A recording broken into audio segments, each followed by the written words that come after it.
बिस्मिल्लाहिर्रहमानिर्रहीम। आज का हमारा टॉपिक है oxidation reactions of the alkenes. कल हमने एडिशन रिएक्शन पढ़े थे अल्कीन के, आज हमारे पास है ऑक्सीडेशन रिएक्शन ऑफ अल्कीन। सबसे पहला टास्क कि ऑक्सीडेशन होती क्या है, हमें ये पता होना चाहिए। आपके पास डेफिनेशन है सिंपल, जैसे ये पहला टाइटल है हमारे पास, एडिशन ऑफ ऑक्सीजन। ऑक्सीजन का किसी भी कंपाउंड में दाखिला, आपके पास हाइड्रोकार्बन है, इथीन है या अल्कीन है, उसमें ऑक्सीजन का दाखिला क्या कराएगा, आपके पास ऑक्सीडेशन कराएगा। इन्हीं रिएक्शन को हमने स्टडी करना है। सबसे पहली हेडिंग है हमारे पास एडिशन ऑफ ऑक्सीजन। सॉरी, जैसे हमने पहले याद किया था कि अगर हमारे पास कोई लॉन्ग क्वेश्चन है तो सबसे पहले हम क्या करते होते हैं, उसकी हेडिंग याद करते हैं। तो हेडिंग हमारे पास आज है 4 से 5 तरह की। सबसे पहले एडिशन ऑफ ऑक्सीजन आपने करवानी है, दूसरा आपके पास हाइड्रोक्सिलेशन होगी, तीसरा आपके पास कंबस्टन और चौथा ओजोनोलाइसिस। सब के अंदर हमने ना एडिशन ऑफ ऑक्सीजन करवानी है, क्योंकि रिएक्शन है हमारे पास कौन से, ऑक्सीडेशन रिएक्शन। और लास्ट में तीसरी कैटेगरी स्टार्ट होगी। जो अल्कीन है, हमने इनकी 3 कैटेगरीज में रिएक्शन पढ़े। सबसे पहले आपने पढ़े एडिशन रिएक्शन, उसके बाद आप दूसरी कैटेगरी पढ़ रहे हैं ऑक्सीडेशन रिएक्शन, और तीसरी आपके पास होगी पॉलीमराइजेशन रिएक्शन। यानी कि ये 3 तरह के रिएक्शन अल्कीन फैमिली देगी। सबसे पहले देखते हैं एडिशन ऑफ ऑक्सीजन। सिंपल सी बात है, आपने एडिशन ऑफ ऑक्सीजन करवानी है अल्कीन के अंदर। तो पहले एक ले लें अल्कीन, ये हमारे पास होगी अल्कीन 2 कार्बन वाली। इसकी वैलेंसी को पूरा करने के लिए यहाँ पे आप 4 हाइड्रोजन लगा दें। तो ये बेटा क्या हो गया हमारे पास, इथीन। डबल बॉन्ड के लिए वैसे जनरल इसका नेम अल्कीन होगा, नाम इसका क्या होगा, कॉमन, इथीन। आपने करवानी है ऑक्सीडेशन, यानी कि एडिशन ऑफ ऑक्सीजन। हम इस रिएक्शन की बात कर रहे हैं। पहले आपने एडिशन ऑफ ऑक्सीजन करवानी है एटॉमिक फॉर्म में, यानी कि एक एटम आपने ऐड करवाना है। तो मॉलिक्यूल लेंगे लेकिन उसका एक ही एटम इस्तेमाल होगा रिएक्शन के अंदर। तो कैटलिस्ट मेंशन करेंगे आप सिल्वर ऑक्साइड, और गिवन कंडीशन इस रिएक्शन के लिए 300 डिग्री सेल्सियस टेम्परेचर होगा। तो सिंपल क्या होगा, एडिशन ऑफ ऑक्सीजन करवा रहे हैं इन अल्कीन, तो ये वाला जो पाई बॉन्ड होगा ये ब्रेक हो जाएगा। जब ये ब्रेक होगा, हमारे पास एक एटम है ऑक्सीजन का। वैसे तो मॉलिक्यूल मेंशन किया हुआ है, लेकिन आप इस्तेमाल क्या कर रहे हैं, हाफ मॉलिक्यूल, हाफ मोल। इसका मतलब आपके पास एक एटम होगा। तो एक एटम क्या करेगा, इन दोनों कार्बन के दरमियान आ जाएगा और दोनों कार्बन से बॉन्ड हो जाएगा। तो देखिए प्रोडक्ट क्या बनेगा, इसको मैं लिखूंगा CH2 सिंगल बॉन्ड CH2। तो यहाँ पे लिख दें CH2 सिंगल बॉन्ड CH2, और इधर ऑक्सीजन से इनको अटैच करवा दें। ये आपके पास प्रोडक्ट बन गया। इसका नाम क्या होगा, इसको कॉमनली कहते हैं एपॉक्साइड।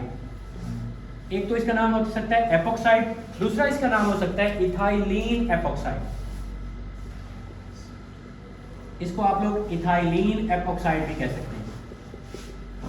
उसकी रीजन ये है, अब इथाइलीन इसे क्यों कह रहे हैं, ये भी यहाँ पे क्वेश्चन राइज होता है। इसमें डबल बॉन्ड तो है नहीं। पहली तो बात ये कि इस कार्बन ने अपना एक इलेक्ट्रॉन इधर शेयर किया हुआ है, इसमें अभी भी डबल बॉन्ड वाली प्रॉपर्टीज हैं। दूसरा ये कि जब आप अल्कीन फैमिली के अंदर से एक हाइड्रोजन रिमूव करवा देते हैं तो आपके पास अल्काइलीन बनते हैं। जैसे अल्केन के अंदर से एक हाइड्रोजन निकलवाएं तो अल्काइल रेडिकल बनते हैं। जब आप अल्कीन फैमिली के अंदर से एक हाइड्रोजन रिमूव करवाएंगे तो आपके पास अल्काइलीन बनेंगे, जिस तरह से एंड पे आपके पास आ जाएगा LENE। तो इस वजह से इसका नाम आपके पास इथाइलीन एपॉक्साइड भी बन सकता है। ऑक्सीजन के साथ 1/2 आपको मैंने पहले भी अर्ज किया कि आपने ना पूरा मोल लिया ऑक्सीजन का, O2 मतलब उसका पूरा मोल मॉलिक्यूल। लेकिन यहाँ पे हम इस्तेमाल क्या कर रहे हैं, सिर्फ एक ऑक्सीजन को। इसका मतलब मॉलिक्यूल के अंदर से आपने एक एटम ऑक्सीजन का इस्तेमाल करना है, बाकी हमारे किसी काम का नहीं। एटॉमिक फॉर्म में चूंकि ऑक्सीजन ले नहीं सकते, इसलिए हम मॉलिक्यूलर फॉर्म में लेंगे, लेकिन मेंशन करेंगे कि इस रिएक्शन में सिर्फ और सिर्फ उसका एक एटम इस्तेमाल होगा। ये पहला रिएक्शन हो गया आपके पास एडिशन ऑफ ऑक्सीजन।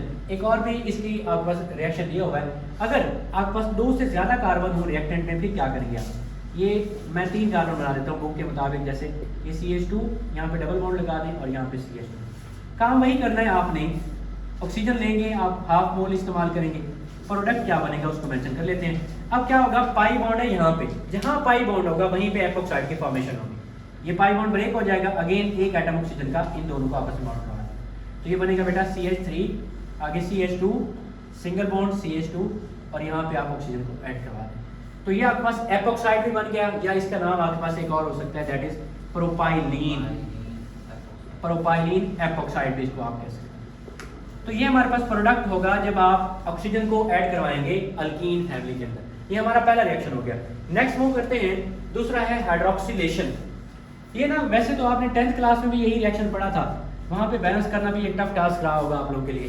तो इसको ज़रा डीपली देखते हैं कि इसको बैलेंस कैसे करना है, थोड़ा बहुत एक्सपेक्टेशन मतलब इसको याद करना आसान हो जाए उस वे में इसको डिस्कस करते हैं। तो हेडिंग है हमारे पास हाइड्रोक्सिलेशन। पहले तो बात करते हैं इसकी हेडिंग के नाम में हमें कोई इन्फॉर्मेशन मिल रही है या नहीं। हाइड्रोक्सिलेशन का मतलब एडिशन ऑफ हाइड्रोक्सल ग्रुप्स, यानी कि आप अल्कीन लेंगे, डिस्कस करते हैं साथ साथ। ये आपके पास है अल्कीन, इथीन इसका नाम होगा, यहाँ पे हाइड्रोजन लगा दें। ये हमने अल्कीन ले ली, इसके अंदर आपने करवानी है addition of hydroxyl group. Hydroxyl में ऑक्सीजन तो होती है, तो ऑक्सीडेशन की कैटेगरी में आ जाएगा। आपने एक माइल्ड ऑक्सीडाइजिंग एजेंट इस्तेमाल करना है KMnO4, पोटाशियम परमैंगनेट, और वाटर की मौजूदगी में ये रिएक्शन होगा। अब देखें प्रोडक्ट क्या बनेगा, यहाँ पे नीचे मेंशन कर लेते हैं। और इस रिएक्शन के लिए स्टेट जो टेम्परेचर होगा वो कोल्ड में आपने इस रिएक्शन को करवाना है। सबसे पहला तो याद करने का इसको तरीका ये है कि आप क्या करें, ये याद कर लें, इस साइड पे आने आपके पास 324 रिएक्टेंट में, और प्रोडक्ट में आएगा 322। एक मेथड ये भी होता है, हम लोग बताते होते हैं बच्चों को याद करने के लिए इसलिए, कि रिएक्टेंट में आपके पास 324 का मतलब है 3 मोल इसके इस्तेमाल होंगे, 2 मोल इसके इस्तेमाल होंगे और 4 मोल इसके। कोएफिशिएंट आप इस तरह से याद कर लेंगे, कोएफिशिएंट याद हो जाएंगे तो इजीली बैलेंसिंग में भी इजीनेस रहेगी। और प्रोडक्ट में आपने 322 इस्तेमाल कर लेने हैं कोएफिशिएंट। हमें पता है इस रिएक्शन से ग्लाइकोल बनते हैं, ग्लाइकोल के साथ आपने पोटेशियम हाइड्रोक्साइड बना देना है, और साथ में आप लोगों के पास मैंगनीज ऑक्साइड बन जाएगा। पहले देखें इसको याद करने का तरीका, ये भी एक मेथड के 324 322 ये याद कर लें। इसके अलावा थोड़ा सा और आसान बना लेते हैं आपके लिए। आपने ना जितने मोल इस्तेमाल करने हैं इस रिएक्शन के अंदर पोटेशियम परमैंगनेट के, सपोज आप 2 इस्तेमाल कर रहे हैं, उससे दुगने आपने वाटर के मोल इस्तेमाल कर लेंगे। याद करने की ना एक सिनेरियो बना रहे हैं, बाकी इसका कोई ऐसा लेना देना नहीं है कि आप इसको डबल लाजमी करेंगे। याद करने के लिए जैसे इस रिएक्शन को बैलेंस करना आसान होगा। इसके 2 मोल हैं तो इसके आप लोग 4 मोल इस्तेमाल कर देंगे। अब इस 4 मोल को ना ओपन करके लिखें। ये मैं इसको इस तरह से लिख सकता हूँ HOH, कोई इशू नहीं है इसको ऐसे लिखने में, कोवलेंट बॉन्ड है तो आपने HOH लिख दिया। ये बेटे पॉजिटिव और ये negative, partial positive partial negative. अब यहाँ पे देखें 2KMnO4 है, साल्ट है, आयनाइज होगा, पोटेशियम आयन अलग हो जाएंगे, मैंगनीज ऑक्साइड अलग हो जाएगा, कैटाइन एनाइन बन जाएंगे। तो इससे ना 2K पॉजिटिव आता है बेटा। ये 2K पॉजिटिव सबसे पहला प्रोडक्ट बना है, 2K पॉजिटिव, और यहाँ से 2OH को मिला के आप बना दें 2 मोल्स पोटेशियम हाइड्रोक्साइड, पहला प्रोडक्ट बन गया। अब इसको ना छोड़ें, इसको ऐड करें, इसमें बाकी बच गया आपके पास 2 मैंगनीज बच गए, लिख दें 2 मैंगनीज, और 2 मैंगनीज के साथ आप लोग 4 ऑक्सीजन ऐड करवाने, बन जाएगा 2MnO2। 4 ऑक्सीजन मतलब 2 से मल्टीप्लाई होगा 4 ऑक्सीजन हो जाएंगे, तो मैंगनीज ऑक्साइड बन गया, डाइऑक्साइड। अब बाकी क्या बचता है, इसके अंदर से और इसके अंदर सारे ऑक्सीजन को मिलाएं तो आपके पास बाकी बचेगा 6 हाइड्रोक्सल आयन बच जाएंगे। अब इधर क्या है, इसकी तरफ आना, ये है इथीन। हमारा मकसद है इस पाई बॉन्ड को ब्रेक करवा के इसमें ऑक्सीजन की एडिशन करवाना। अब ये पाई बॉन्ड ब्रेक होगा तो इधर एक OH जुड़ सकता है, एक इधर जुड़ सकता है, 2 OH एक इथीन के मॉलिक्यूल में ऐड हो सकते हैं। हमने क्या कहा, हमने इसके 3 मोल्स लेने। अब एक में 2 अगर ऐड होते हैं तो 3 मोल्स में कितने ऐड होंगे, 6 ऐड हो जाएंगे। तो आप क्या करेंगे, इसको प्रोडक्ट को लिखें, इसको मैं मिला के लिख रहा हूँ, ये CH2 यहाँ पे सिंगल बॉन्ड बच जाएगा, लिखें यहाँ पे CH2, इस H को बाहर लिखा करें ताकि पता चले बॉन्ड किसके साथ बन जाए। CH2 एक के साथ OH, पाई बॉन्ड ब्रेक हुआ ना, तो यहाँ पे एक OH और एक इधर OH, इधर भी OH। अब एक मॉलिक्यूल में 2 हाइड्रोक्सल ऐड हो गए, टोटल हाइड्रोक्सल हैं 6, इधर इसके 3 मोल हैं तो यहाँ पे लिख दें 3। ये आपके पास इथाइलिन ग्लाइकोल या ग्लाइकोल कह सकते हैं, इसको विसिनल ग्लाइकोल का नाम भी दे सकते हैं। तो ये आपके पास मेन प्रोडक्ट बन गया ग्लाइकोल। तो इसको समझने के लिए मैं दोबारा से इसको रिपीट कर देता हूँ सिंपली। इधर देखें जरा, आपने करवाना क्या है, हाइड्रोक्सिलेशन करवानी है, हाइड्रोक्सल ग्रुप की एडिशन करवानी है। ये हाइड्रोक्सल ग्रुप होने के OH को कहते हैं हाइड्रोक्सल। OH आपने ऐड करवा दिया इथीन के अंदर। किसकी मौजूदगी में करवाना है, एक माइल्ड ऑक्सीडाइजिंग एजेंट होगा, पोटेशियम परमैंगनेट, और वाटर की मौजूदगी में आपने ये रिएक्शन करवाना है। तो समझने की हद तक अगर देखें ना, यहाँ पे बन रहा है सिनेरियो 322 वाला, ये बेटा 3, ये 2 और ये 2, तो इसको आप 322 भी याद कर सकते हैं। पहले ग्लाइकोल बना दें, पोटेशियम हाइड्रोक्साइड, मैंगनीज ऑक्साइड, 322 लिख दें फिर भी ठीक है, इधर 324 लिख दें फिर भी ठीक है। लेकिन प्रोडक्ट बनाने के लिए थोड़ा सा और इसको आसान करने के लिए हम यहाँ से शुरू करेंगे। आपके पास 2 मोल्स हैं पोटेशियम परमैंगनेट के, तो इसको डिसोसिएट करवाएंगे तो 2 पोटेशियम आयन बनेंगे और साथ में मैंगनीज ऑक्साइड बन जाएगा अलग से। अब इसको डिसोसिएट करवाएंगे, इसको ओपन करके लिखेंगे तो HOH।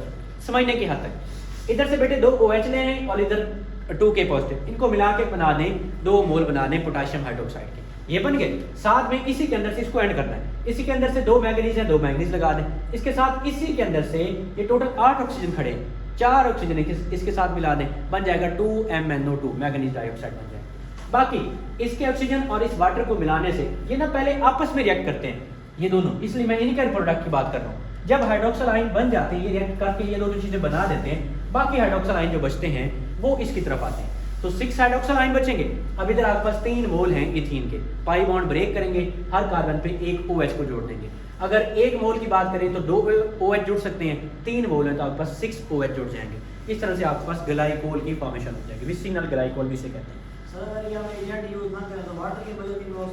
नहीं, ये ऑक्सीडाइजिंग एजेंट है, इसने ऑक्सीडेशन करवानी है, इसलिए इसको इस्तेमाल करना पड़ेगा।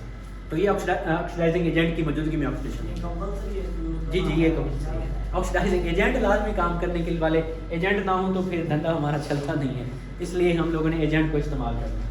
ये बेटा हमारे पास दूसरा रिएक्शन हो गया हाइड्रोक्सिलेशन, शॉर्ट क्वेश्चन के फॉर्म में भी आ सकता है। इसका प्रोडक्ट भी पूछते होते हैं कि जब आप इथीन की ऑक्सीडेशन करवाते हैं या हाइड्रोक्सिलेशन करवाते हैं तो प्रोडक्ट का नाम क्या होता है, that is glycol, vicinal glycol का भी इसको नाम दे सकते हैं। नेक्स्ट आपके पास क्या रिएक्शन है, नेक्स्ट है कंबस्शन। अल्केन की भी हमने कंबस्शन पढ़ी है, अब है अल्कीन की, थोड़ा सा फर्क है इसमें। कंबस्शन है हमारे पास, कंबस्शन कहते हैं जलने के अमल को। अल्केन, अल्कीन, अल्काइन तीनों जलते हैं, लेकिन जब अल्केन जलती है उससे एनर्जी हमें कम मिलती है, अल्कीन के जलने से हमें ज्यादा एनर्जी मिलती है, और अल्काइन के जलने से उससे भी ज्यादा एनर्जी मिलती है। उसकी सिंपल रीजन ये है, अल्केन फैमिली में सिर्फ सिग्मा बॉन्ड होता है, सिंगल बॉन्ड, और हम अल्केन को पैराफिन भी तो इसलिए कहते हैं कि उनकी एफिनिटी कम होती है। उनमें सिंगल बॉन्ड होता है, उसकी एनर्जी उसको वो स्ट्रॉन्ग होता है, उसको तोड़ने के लिए ज्यादा एनर्जी देनी पड़ती है, इसलिए रिजल्टेंट हमें एनर्जी कम मिलेगी। अल्कीन की बात करें उसमें एक पाई बॉन्ड आ जाता है, पाई बॉन्ड वीक होता है, आसानी से टूट जाता है, आपको एनर्जी ज्यादा मिलेगी। अल्काइन की बात करें तो उसमें आपके पास 2 पाई बॉन्ड आ जाते हैं, तो जहां जितने ज्यादा पाई बॉन्ड होते जाएंगे आपके पास एनर्जी की मिकदार उतनी बढ़ती जाएगी। इसलिए कहते हैं जब अल्केन को जलाते हैं जो फ्लेम बनता है शोला, उसमें एनर्जी कम होती है, अल्कीन के शोले में थोड़ी और ज्यादा होती है, और अल्काइन का शोला इतना ज्यादा एनर्जी रखता है, even it can cut metals. ये जो हम लोग गैसेस इस्तेमाल करते हैं, वेल्डिंग गैस नहीं इस्तेमाल करते मेटल को कट करने के लिए, वो एसिटाइलिन का ही शोला होता है। एसिटाइलिन अल्काइन फैमिली का पहला मेंबर है, C2H2, तो उसको हम इस्तेमाल करते हैं, उसकी इतनी ज्यादा एनर्जी होती है कि वो मेटल को भी कट कर सकता है।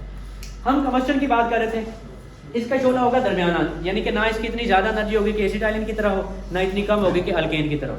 आपने लेना है बेटा पहला मेंबर C2H4, अल्कीन है आपके पास, इथीन इसका नाम होगा। कंबस्शन के लिए जरूरी फैक्टर है आपके पास ऑक्सीजन, जलने के अमल के लिए सबसे जरूरी फैक्टर ऑक्सीजन होती है। There will be no combustion in the absence of oxygen.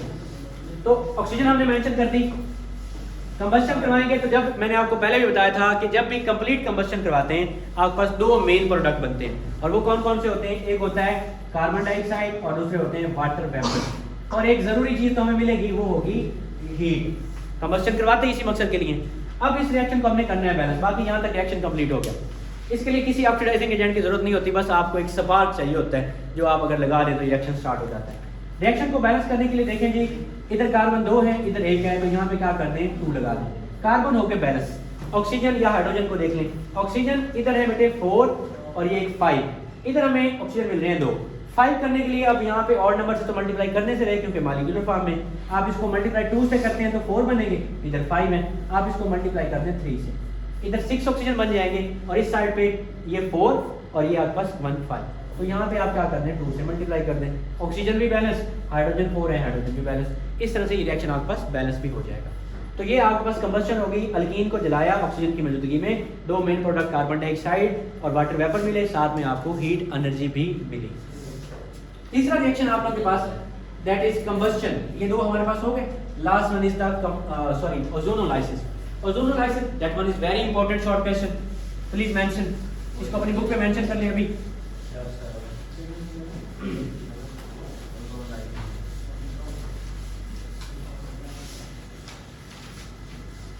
Ozonolysis,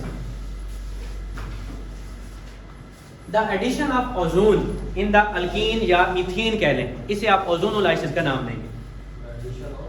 ozone, ozone का फार्मूला आपने 8वीं क्लास में पढ़ा होगा ना, O3 होता है, O3 को आपने ऐड करना है जी अल्कीन के अंदर।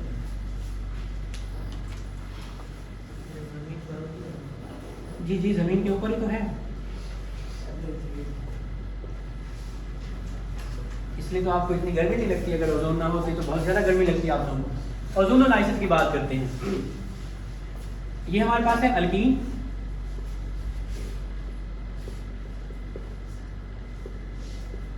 आपने बेटा इसमें ऐड करवानी है ओजोन यानी कि O3। देखते हैं प्रोडक्ट क्या बनेगा। इससे ना पहले प्रोडक्ट बनता है मोलोजोनाइड। मोलोजोनाइड अनस्टेबल एक प्रोडक्ट बनती है, उसको रीअरेंज करते हैं, फिर बनता है ओजोनाइड, वो एक कतरे स्टेबल प्रोडक्ट होती है। और उसको आगे मजीद रिएक्ट करवाते हैं हम लोग वाटर के साथ, फिर आप लोग के पास फॉर्मल्डिहाइड बन जाता है। फिर एक एट द एंड हम लोग उसको जिंक के साथ भी ट्रीट करवाते हैं। तो 3 से 4 स्टेप होते हैं, उनको 1 बाय 1 देखते हैं। सबसे पहले इससे प्रोडक्ट जो बनेगी उसे कहेंगे मोलोजोनाइड। सिंपल ये होगा बेटा, ये पाई बॉन्ड ब्रेक होगा और ये जो ओजोन के 2 एटम होंगे दोनों कार्बन के साथ जुड़ जाएंगे, तीसरा एटम ऑक्सीजन के दरमियान आ जाएगा। देखिए बनेगा क्या, ये बॉन्ड ब्रेक करवा दिया, ये कार्बन के साथ 2 हाइड्रोजन है, इसके साथ भी 2 हाइड्रोजन, यहाँ सिंगल बॉन्ड बच जाएगा। तो ये कार्बन, इसके ये 2 हाइड्रोजन, यहाँ पे डबल बॉन्ड ब्रेक होकर सिंगल बच गया और इस कार्बन के साथ 2 हाइड्रोजन। यहाँ पे भी एक बॉन्ड की वैकेंसी बन गई, यहाँ पे भी, तो ऑक्सीजन को इसके साथ अटैच करवा देना है हमने इस तरह से, और तीसरी ऑक्सीजन इन दोनों को आपस में अटैच करवा देना। अब ये जो प्रोडक्ट बने that is called as molozonide. Sometime ना इसका नेम भी पूछा जा सकता है, what is the structure of molozonide, तो ये भी आपने याद रखना है। That one is unstable product, इसके साथ मेंशन होगा आप लोगों की बुक में कि दैट वन इज अनस्टेबल। इसकी अनस्टेबिलिटी की वजह के लिए आप लोग ये समझ सकते हैं, आप लोग ये जान सकते हैं कि यहाँ पे ना एक ही साइड पे आपके पास 3 ऑक्सीजन अटैच है और 3 ऑक्सीजन हाईली इलेक्ट्रोनेगेटिव होते हैं, ये कार्बन से इलेक्ट्रॉनिक डेंसिटी को बहुत ज्यादा खींचेंगे, इस वजह से यहाँ पे अनस्टेबिलिटी क्रिएट हो जाएगी।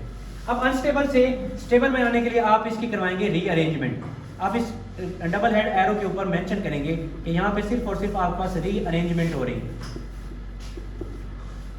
तो ये एक ऑक्सीजन है, यहाँ पे बॉन्ड हो जाएगा, ये सिग्मा बॉन्ड ब्रेक हो जाएगा। ये एक ऐसा रिएक्शन है ओजोनोलाइसिस जिसमें अल्कीन फैमिली का पाई बॉन्ड भी ब्रेक किया जाता है और सिग्मा बॉन्ड भी ब्रेक किया जाता है। अब ये आपने कभी नहीं समझना कि सिग्मा बॉन्ड अगर स्ट्रॉन्ग होता है तो उसको कभी तोड़ भी नहीं सकते, ये हर चीज़ पॉसिबल है, लेकिन उसके लिए क्या होता है, एनर्जी आपको ज़्यादा देनी पड़ती है।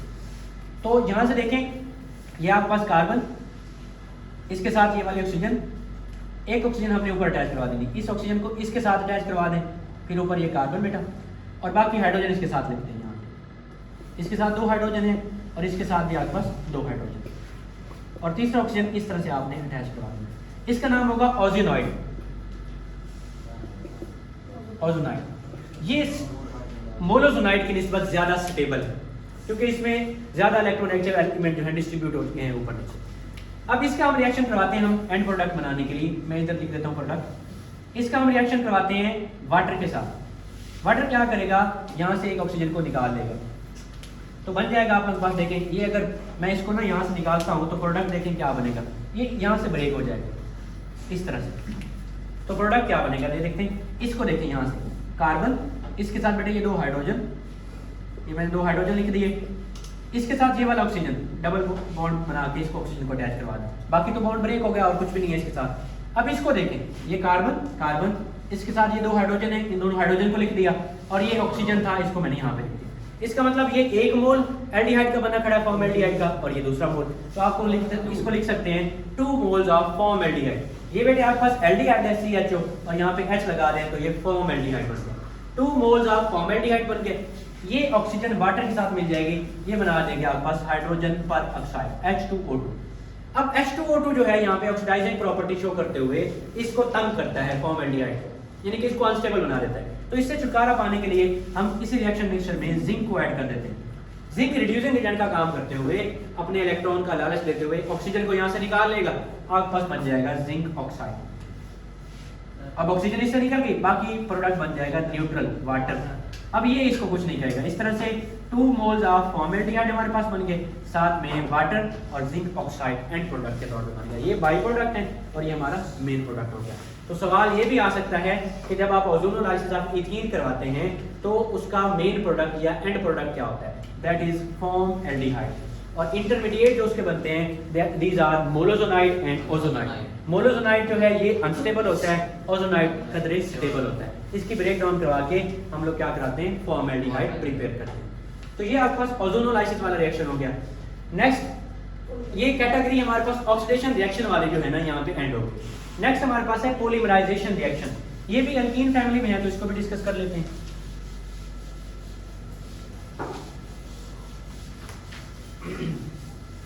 ये पॉलीमराइजेशन के बाद ना आप यूजर्स के लिए अलग से वीडियो बना लीजिएगा। पॉलीमराइजेशन को डिस्कस करते हैं, that is the last category of the chemical reaction, chemical part. इस तरह से आपके पास जो अल्कीन फैमिली होगी वो एंड हो जाएगी। ये आप लोगों ने ना बायोलॉजी में भी पढ़ा होगा थोड़ा बहुत। पोली का मतलब होता है मैनी, मर का मतलब होता है पार्ट, आइजेशन या जेशन का मतलब इसमें मोस्टली प्रोसेस लिया जाता है सिस्टम। तो पॉलीमराइजेशन एक ऐसा प्रोसेस होगा जिसमें आप मोनोमर को मिलाएंगे और एक बड़ा पॉलीमर बन जाएगा। जैसे ईंटों को मिला के आप लोग मकान बना लेते हैं, ऐसे ही मोनोमर को, छोटे यूनिट को आपस में मिला के पॉलीमर बनाए जाएंगे। तो पॉलीमर में आप मोनोमर इस्तेमाल कौन सा करते हैं, क्योंकि इथीन की बात, अल्कीन की बात करें तो यहाँ पे लेंगे हम इथीन। ये मोस्टली मैं ना हाइड्रोजन को बाहर बनाता होता हूँ और ये करेक्ट वे भी है, क्योंकि जो बॉन्ड बनता है वो कार्बन के साथ बनता है, तो हाइड्रोजन को साइड पे अटैच करवाया जाए। ये आपके पास है अल्कीन, आपने इसकी करवानी है पॉलीमराइजेशन। उसके लिए ना कुछ गिवन कंडीशंस हैं। 400 डिग्री सेल्सियस टेम्परेचर है, 100 एटमॉस्फेरिक प्रेशर है और ट्रेसेस आप O2 इस्तेमाल कर रहे हैं, और उसमें ब्रैकेट में लिखा होगा 0.1%। ये ऑब्जेक्टिव में समटाइम पूछा जाता है कि कितने परसेंट उसमें से ट्रेसेस में से इस्तेमाल होती है ऑक्सीजन। आपने ना मोनोमर ये खड़ा है हमारे पास, आपने पॉलीमर बनाना है। कैसे पॉलीमर बनेगा, यही यूनिट, हमने कोई और चीज ऐड नहीं करनी। मोनोमर ईंटों को आपस में मिलाते हैं और तो कोई चीज नहीं ऐड करते ना, तो सेम है, इन्हीं मोनोमर को आपस में मिला के हमने पॉलीमर बनाना है। तो क्या होगा, ये पाई बॉन्ड ब्रेक होगा। इस पाई बॉन्ड के ब्रेक होने से इस पाई बॉन्ड में 2 इलेक्ट्रॉन होंगे, एक इलेक्ट्रॉन बेटे इधर, एक इलेक्ट्रॉन इस साइड, बाकी सिंगल बॉन्ड बच जाएगा। अब बाकी देखें, इस तरह का कोई एक मॉलिक्यूल तो नहीं होगा, हम लेंगे n नंबर ऑफ मॉलिक्यूल। एक और मॉलिक्यूल यहाँ पे मैं लिख देता हूँ समझने के लिए। देखिए ये CH2 डबल बॉन्ड CH2, ये भी तो इथीन है। अगेन इसके साथ क्या होगा, यही पाई बॉन्ड ब्रेक होगा, एक इलेक्ट्रॉन इधर, एक इलेक्ट्रॉन इधर। अब सपोज एक मॉलिक्यूल टूटा, उसका एक इलेक्ट्रॉन इधर था, फ्री रेडिकल बन गया, एक इलेक्ट्रॉन इधर।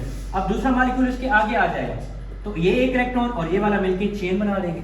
इस तरह से मोनोमर आपस में अटैच हो जाएंगे, और इस साइड से कोई और मॉलिक्यूल आ जाएगा, ये एक इलेक्ट्रॉन और उसका ये वाला एक इलेक्ट्रॉन आपस में मिलके इधर से चेन बना देंगे।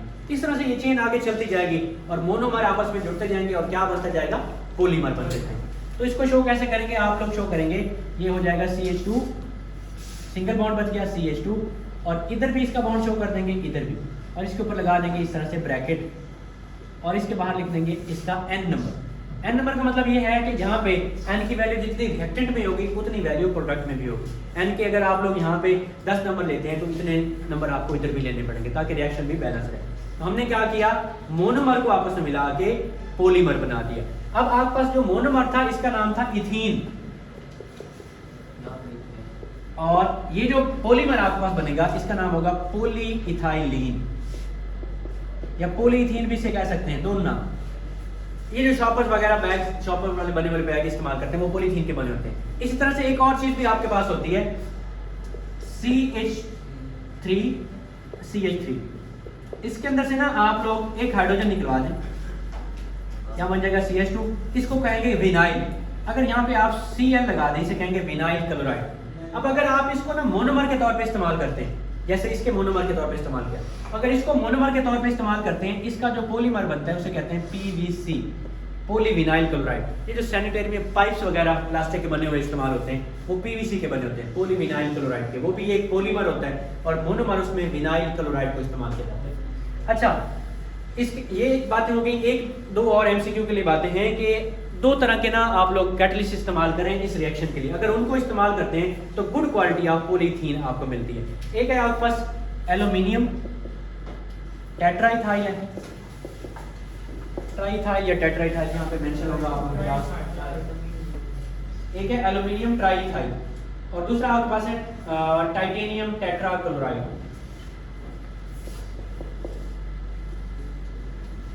ये ट्राई हो जाएगा और टाइटेनियम टेट्राक्लोराइड इस तरह से।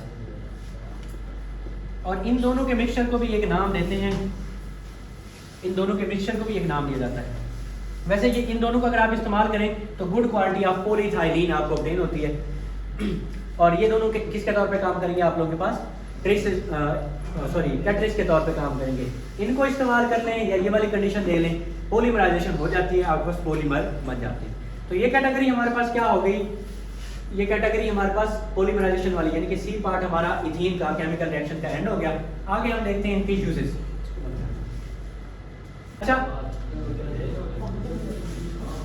इन दोनों का जो मिक्सचर आपके पास होगा, इन दोनों के मिक्सचर को, यानी कि एल्युमिनियम ट्राइकल इथाइल और टाइटेनियम टेट्राक्लोराइड, इनके मिक्सचर को आप लोग ज़ेइगर नेटा इस कैटलिस्ट के नाम से भी जानते हैं। यानी कि ज़ेइगर नेटा की बात हो तो ये दोनों कैटलिस्ट का मिक्सचर हो जाएगा। चलें जी, इसको